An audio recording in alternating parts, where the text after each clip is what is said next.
Welcome back to my channel trick and click. मैं हूं माजिद अली। आज के एमएस एक्सेल के इस वीडियो ट्यूटोरियल में हम एमएस एक्सेल में सभी फंक्शनल कीज़ के यूजेस को पढ़ेंगे। याद रखिए, जो फंक्शनल कीज़ हैं वो F1 से लेकर F12 तक होती हैं, लेकिन इन कीज़ को दूसरी कीज़ के कम्बिनेशन के साथ भी यूज़ किया जाता है। तो हम ना सिर्फ F1 से F12 तक शॉर्टकट कीज़ की सभी प्रैक्टिकल करेंगे, सभी काम को समझेंगे, उसके साथ साथ इन सभी फंक्शनल कीज़ के कंट्रोल के बटन के साथ कम्बिनेशंस को भी समझेंगे कि हम कंट्रोल के बटन के साथ F1, F2, F3 इसी तरह से F12 तक सभी कीज़ को यूज़ करके कौन से काम परफॉर्म कर सकते हैं एमएस एक्सेल में।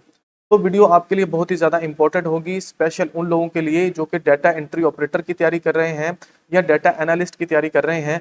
तो एमसीक्यूज के एग्जाम में और ख़ास तौर पर प्रैक्टिकल या इंटरव्यू का जो एग्जाम है उसमें इन फंक्शनल कीज के क्वेश्चंस को पूछा जाता है। तो स्टार्ट करते हैं फ्रॉम द फर्स्ट की, जो कि है F1। F1 को हम यूज़ करते हैं हेल्प के लिए। फॉर एग्जाम्पल, मैं यहाँ पर जाकर F1 को प्रेस करता हूँ तो क्या होगा, बिल्कुल राइट साइड पर एक डायलॉग बॉक्स अपेयर हो जाएगा हेल्प वाला। मुझे एमएस एक्सेल के रिलेटेड किसी भी चीज़ की अगर हेल्प चाहिए, वो कोई फंक्शन है, वो कोई फार्मूला है, वो कोई टूल है, तो मैं यहाँ पर जाके उसको लिखता हूँ तो उसकी सभी डिटेल्स मुझे हेल्प में मिल जाएगी। फॉर एग्जाम्पल, मैं यहाँ पर जाकर फिल्टर लिखता हूँ और प्रेस करता हूँ इंटर, तो फिल्टर के रिलेटेड जितना भी डाटा है, जितनी भी एक्सप्लेनेशंस हैं, वो सभी हमें यहाँ पर मिल जाएंगी। अब यहाँ पर वो बता रहा है कि एक फिल्टर फंक्शन है, एक फिल्टर डाटा है, फार्मूलाज हैं, पावर क्वेरी में किस तरह से यूज होता है, ये सभी चीजें हमें यहाँ पर मिल रही हैं। फंक्शन के यूज को वो यहाँ पर बता रहा है।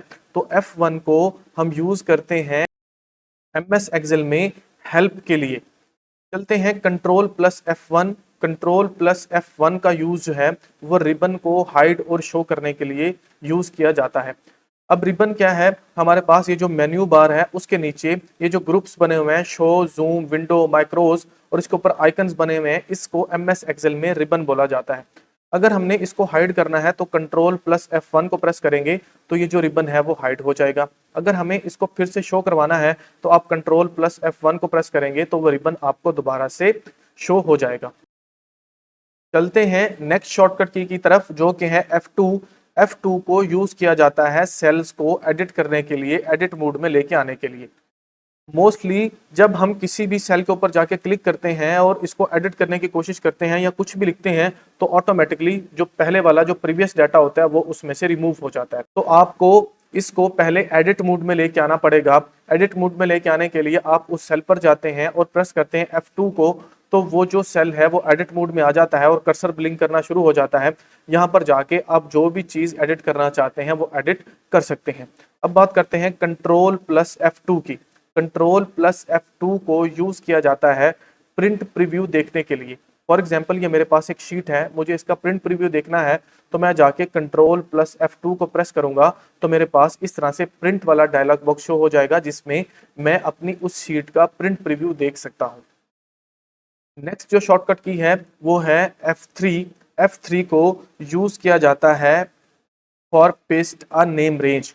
हमें किसी भी नेम रेंज को अगर किसी फार्मूला में पेस्ट करना है तो उसके लिए F3 को यूज करेंगे। लेकिन इससे पहले आपको समझना पड़ेगा कि नेम रेंजेस हैं क्या। फॉर एग्जाम्पल, मैं आपको एक एग्जाम्पल से समझाता हूँ। यहाँ पर मुझे एक फार्मूला अप्लाई करना है। मैं यहाँ पर जाके फार्मूला अप्लाई करता हूँ, मैं इज इक्वल टू का साइन लिखता हूँ और यहाँ पर लिखता हूँ वी लुकअप। वी लुकअप लिखने के बाद राउंड ब्रैकेट स्टार्ट करता हूँ। वो सबसे पहले मुझसे वी लुकअप वैल्यू मांगता है, मैंने वो वैल्यू दे दी, कॉमा लगाया, तो अब मुझसे टेबल एरे मांग रहा है। तो मैं क्या करता हूँ, इस टेबल की जो पूरी रेंजेस हैं वो जाके सिलेक्ट कर लेता हूँ और जाके यहाँ पर उस टेबल की रेंजेस देता हूँ। हमने अगर एक ही रेंज को बार बार फार्मूला में बार बार यूज करना हो तो बजाय इसके कि हम बार बार से उसको ड्रैग आउट करें, हम उन रेंजेस का नाम रख लेते हैं। अब हम इसका नाम किस तरह से रखेंगे, हम क्या करेंगे, इस रेंज को या इस टेबल को कर लेंगे सिलेक्ट। सिलेक्ट करने के बाद हम जो है यहाँ पर ऊपर ये जो आपको यहाँ पर टेक्स्ट बॉक्स नजर आ रहा है जिसको नेम बॉक्स कहा जाता है, यहाँ से जाके जो पहले इसका नाम आ रहा है उसको रिमूव कर लेंगे और इसका कुछ स्पेसिफिक नाम रख लेंगे। फॉर एग्जाम्पल, मैं इसका नाम रख लेता हूँ ABC, या जो भी नाम आपको सूटेबल लगे आप वो नाम रख लें और प्रेस कर दें इंटर। तो क्या होगा, इस टेबल का या ये जो रेंजेस हैं इनका मैंने एक नाम रख लिया। अब हमने दोबारा से वही फार्मूला लगाना है। मैं यहाँ पर जाके इज इक्वल टू का साइन लगाता हूँ, लिखता हूँ यहाँ पर वी लुकअप, राउंड ब्रैकेट को स्टार्ट किया और जाके पहले वैल्यू दी वी लुकअप की, कॉमा लगाया। अब मुझसे फिर वो टेबल एरे मांग रहा है। टेबल एरे का मतलब है इस पूरे टेबल की रेंजेस देना। तो बजाय इसके कि मैं इसको ड्रैग करूं, मैंने इस रेंज का नाम रखा हुआ है, तो मैं जाके उस नेम की जो रेंज है उसको यहाँ पर पेस्ट कर लूंगा। उसके लिए प्रेस करूंगा F3, तो मेरे पास एक डायलॉग बॉक्स अपेयर होगा जो कि पेस्ट नेम के नाम से होगा। यहाँ पर जितनी भी रेंजेस एक शीट में मैंने बनाई हुई होंगी वो हमें यहाँ पर शो हो रही होंगी। तो क्योंकि मैंने अभी तक एक ही नेम रेंज बनाई है तो ABC के नाम से, तो वो शो हो रही है। मैं इसको सिलेक्ट करता हूँ और प्रेस करता हूँ ओके, तो ये देखिए वो जो नेम रेंज थी वो सिलेक्ट हो चुकी है और यहाँ पर भी वो आ चुकी है। इसका यूज वहां पर इंपॉर्टेंट होता है जहां पर डाटा बहुत ज्यादा हो और बार बार फार्मूलाज में किसी स्पेसिफिक रेंज को हमें ड्रैग करना होता है किसी दूसरी शीट में जाके, जहां पर शीट्स बहुत ज्यादा होती हैं, तो हम वहां पर नेम रेंजेस रख लेते हैं और F3 की मदद से उस बॉक्स को ओपन करवाते हैं जहां पर सभी नेम रेंजेस के नाम है और उनको सिंपली हम पेस्ट करवा लेते हैं।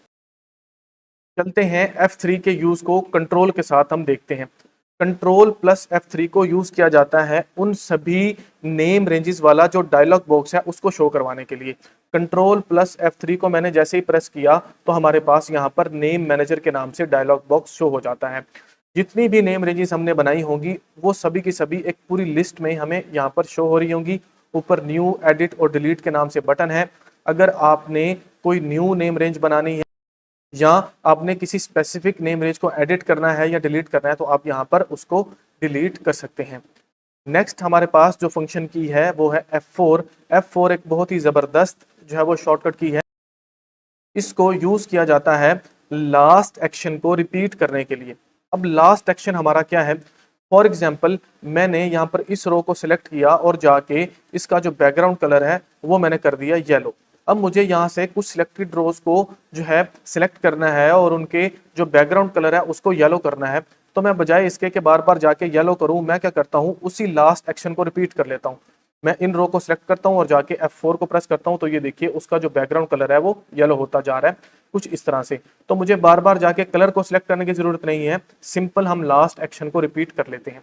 इसी तरह से अगर मैं कोई एक रो ऐड करता हूं, यहाँ पर जाके मैंने राइट क्लिक किया, इंसर्ट किया और मुझे इस शीट में जहां पर भी न्यू रो ऐड करवानी है मैं उस रो को जाके क्लिक करूंगा और प्रेस करूंगा F4, तो देखिए मेरा जो लास्ट एक्शन है वो रिपीट हो रहा है। जो ब्लैंक रोज है वो ऐड होती जा रही है यहाँ पर, जैसा कि आपको स्क्रीन पर शो हो रही है। चलते हैं नेक्स्ट शॉर्टकट की तरफ जो कि है control plus F4। Control plus F4 को यूज किया जाता है किसी भी वर्कबुक को क्लोज करवाने के लिए। फॉर एग्जाम्पल मेरे पास ये एक वर्कबुक है, मैं यहाँ पर जाके कंट्रोल प्लस F4 को प्रेस करता हूँ तो मेरे पास एक डायलॉग बॉक्स शो हो जाता है कि क्या आप इस वर्कबुक को सेव करके क्लोज करना चाहते हैं या बगैर सेव किए। तो क्योंकि मैं इसको क्लोज ही नहीं करना चाहता तो मैं यहाँ से जाके क्रॉस वाले बटन को प्रेस कर दूंगा। मीन टू से कंट्रोल प्लस F4 को हम यूज करते हैं ताकि हम किसी भी जो वर्कबुक हमारे पास ओपन है उसको क्लोज करवा सकें। नेक्स्ट फंक्शनल की है F5। F5 को यूज किया जाता है गो टू वाले डायलॉग बॉक्स को अपेयर करने के लिए। हम प्रेस करते हैं F5 तो हमारे पास इस तरह से गो टू वाला जो एक डायलॉग बॉक्स है वो शो हो जाएगा।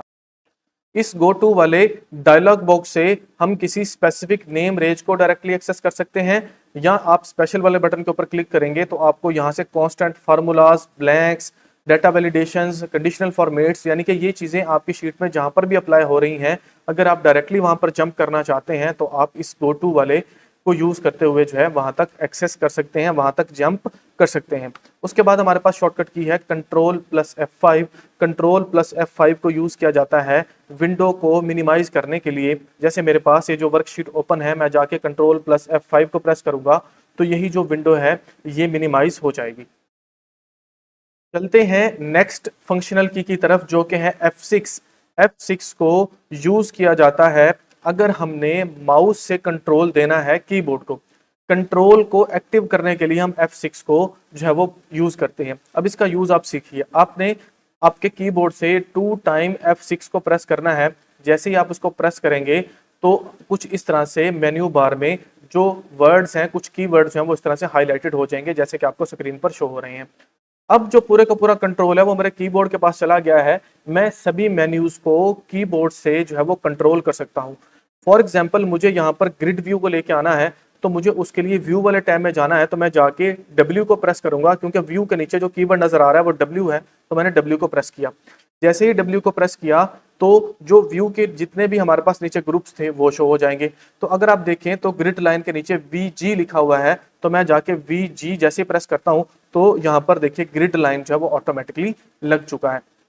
तो F6 को हम यूज करते हैं एक्टिव कंट्रोल के लिए। वो जो कंट्रोल है हमने माउस से कीबोर्ड को देना होता है। चलते हैं F6 के यूज को पढ़ते हैं कंट्रोल वाले बटन के साथ। 6 को कंट्रोल वाले बटन के कॉम्बिनेशन के साथ यूज करेंगे तो उसकी मदद से हम एक वर्कबुक से दूसरी वर्कबुक में जंप कर जाएंगे। फॉर एग्जाम्पल मैं कंट्रोल प्लस F6 को प्रेस करता हूं तो देखिए जो मेरे पास दूसरी वर्कबुक थी मैं वहां पर चला गया। फिर से मैं कंट्रोल प्लस F6 को प्रेस करता हूं तो जो मेरे पास फर्स्ट वाली वर्कबुक थी मैं वहां पर जंप करके आ गया। अगर आपके पास 5-6 वर्कबुक्स हैं, आप वहां पर जो है वो जंप करना चाहते हैं तो आप कंट्रोल प्लस F6 को यूज करेंगे। नेक्स्ट हमारे पास जो फंक्शनल की है वो है F7। F7 को यूज किया जाता है स्पेलिंग चेक करने के लिए।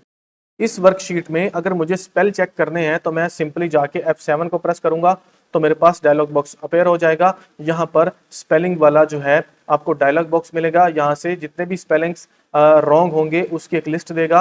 आप जाके उनको जो है वो सजेशन में सेट कर सकते हैं और यहाँ से जाके चेंज भी कर सकते हैं, इग्नोर भी कर सकते हैं, अपनी डिक्शनरी में भी ऐड कर सकते हैं, ऑटो करेक्ट, ये सभी कुछ आप F7 शॉर्टकट की से जो है वो परफॉर्म करवा सकते हैं। नेक्स्ट हमारे पास है control plus F7। Control plus F7 का कोई भी यूज नहीं है। इस शॉर्टकट की मदद से हम MS एक्सेल में कोई भी एक्शन परफॉर्म नहीं करवा सकते। नेक्स्ट हमारे पास जो फंक्शनल की है वो है F8। F8 को यूज किया जाता है एक्सटेंड सिलेक्शन के लिए। फॉर एग्जाम्पल अगर मुझे इस शीट में से किसी डाटा को सिलेक्ट करना है तो मैं क्या करता हूँ, यहाँ से कुछ इस तरह से जाके ड्रैग करवाता हूँ। अगर मुझे माउस के बगैर इसको ड्रैग करवाना है तो हम किसी भी सेल को सिलेक्ट कर लेंगे और उसके बाद हम प्रेस करेंगे F8। जैसे ही F8 को प्रेस करते हैं तो यहाँ पर जो है एक्सटेंड सिलेक्शन परफॉर्म हो चुकी है। अब हमने सिंपल एरोस को जो है इस तरह से मूव करवाना है। जहां पर भी हम मूव करवाते जाएंगे वहां पर ऑटोमेटिकली जो है वो सिलेक्शन होती जाएगी, क्योंकि यहाँ पर एक्सटेंड सिलेक्शन हमने जो है वो लगा दी हुई है F8 शॉर्टकट की को यूज करते हुए। F8 का यूज पढ़ते हैं कंट्रोल वाले बटन के साथ। तो कंट्रोल प्लस F8 को यूज किया जाता है विंडो को रीसाइज करने के लिए। लेकिन इसके लिए पहले आपकी जो विंडो है वो मिनिमाइज होनी चाहिए। उसके बाद आप जाके शॉर्टकट की प्रेस करते हैं कंट्रोल प्लस F8 तो ये देखिए इस तरह से 4 एरो वाला आपके पास जो है वो आइकन शो होगा। अब आप इस विंडो को जाके कहीं से भी जो है आप इसको रीसाइज कर सकते हैं तो एक्यूरेटली जो है वो रीसाइज होगी जहां पर आप इसको रीसाइज करना चाहते हैं और वो परमानेंटली जो है उस साइज में फिक्स हो जाएगी। जब भी आप इसको मिनिमाइज या मैक्सिमाइज करेंगे तो उसी साइज में आपको मिलेगी। नेक्स्ट हमारे पास जो फंक्शनल की है वो है F9। F9 को यूज किया जाता है किसी भी फार्मूला को कैलकुलेट करने के लिए, किसी भी फार्मूला की आउटपुट को डायरेक्टली सेल में चेक करने के लिए। फॉर एग्जाम्पल ये मेरे पास एक डाटा सेट है, यहाँ पर इस सेल में मैंने एक एच लुकअप का फार्मूला अप्लाई किया हुआ है।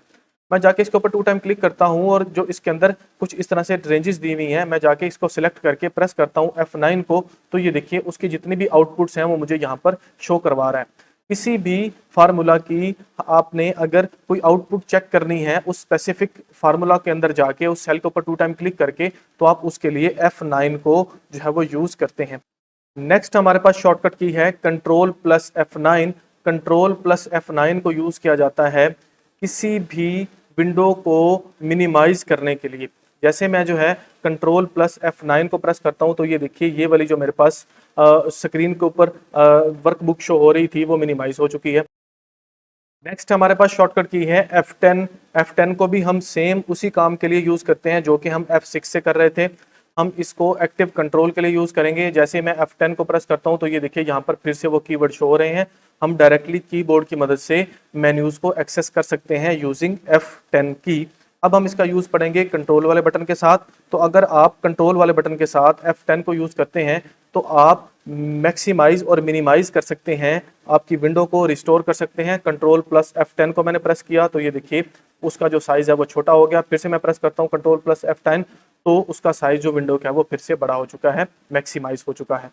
बात करते हैं F11 की। F11 शॉर्टकट की जो है वो यूज की जाती है चार्ट को क्रिएट करने के लिए। जैसे ये मेरे पास कुछ डाटा है, मैं जाके इस डाटा को कर लेता हूँ सिलेक्ट करने के बाद मैं F11 को जैसे ही प्रेस करता हूँ तो मेरे पास एक चार्ट जो है वो यहाँ पर शो हो जाएगा उस डाटा का, जैसा कि आपको स्क्रीन पर शो हो रहा है। और इस चार्ट की एक नीचे आपको नई वर्कशीट भी शो होगी, यानी कि उसी शीट में नहीं शो होगा, ये एक नई वर्कशीट में जो है वो आपको चार्ट शो होगा। नेक्स्ट हमारे पास शॉर्टकट की है कंट्रोल प्लस F11। इसको यूज किया जाता है एक न्यू वर्कबुक को क्रिएट करने के लिए तो मैं Ctrl+F11 को जैसे ही प्रेस करूंगा तो हमारे पास एक न्यू वर्कबुक जो है वो ओपन हो जाएगी। नेक्स्ट हमारे पास बिल्कुल लास्ट फंक्शन की है जो कि है F12। F12 को हम यूज करते हैं किसी भी फाइल को सेव एज वाली मेन्यू में लेके जाने के लिए। तो मैं जैसे ही F12 को प्रेस करता हूं तो देखिए मेरे पास कुछ इस तरह से डायलॉग बॉक्स शो हो जाता है सेव एज वाला। हम इस वर्कबुक को कहीं पर भी सेव एज कर सकते हैं यूजिंग शॉर्टकट की F12। अब हम इस शॉर्टकट की का कंट्रोल के बटन के साथ यूज पढ़ते हैं। Ctrl+F12 को यूज किया जाता है ओपन विंडो को जो है वो लेके आने के लिए। जैसे मैंने इसको प्रेस किया तो हमारे पास डायलॉग बॉक्स कुछ इस तरह ओपन वाला शो हो चुका है। यहाँ से हम जिस भी फाइल को ओपन करना चाहते हैं उसको हम ओपन कर सकते हैं। तो दोस्तों ये थी हमारे पास F1 से लेकर F12 तक सभी फंक्शनल कीज जिनके यूज को हमने पढ़ा और उसके साथ साथ कंट्रोल के कॉम्बिनेशन के साथ भी हमने इनके यूज को प्रैक्टिकल के साथ परफॉर्म किया। वीडियो अगर आपके लिए हेल्पफुल हो तो इसको लाइक एंड शेयर लाजमी कर दीजिएगा और मेरे यूट्यूब के चैनल ट्रिक एंड क्लिक को सब्सक्राइब लाजमी कर दीजिएगा। मिलते हैं नेक्स्ट वीडियो में। Thank you so much.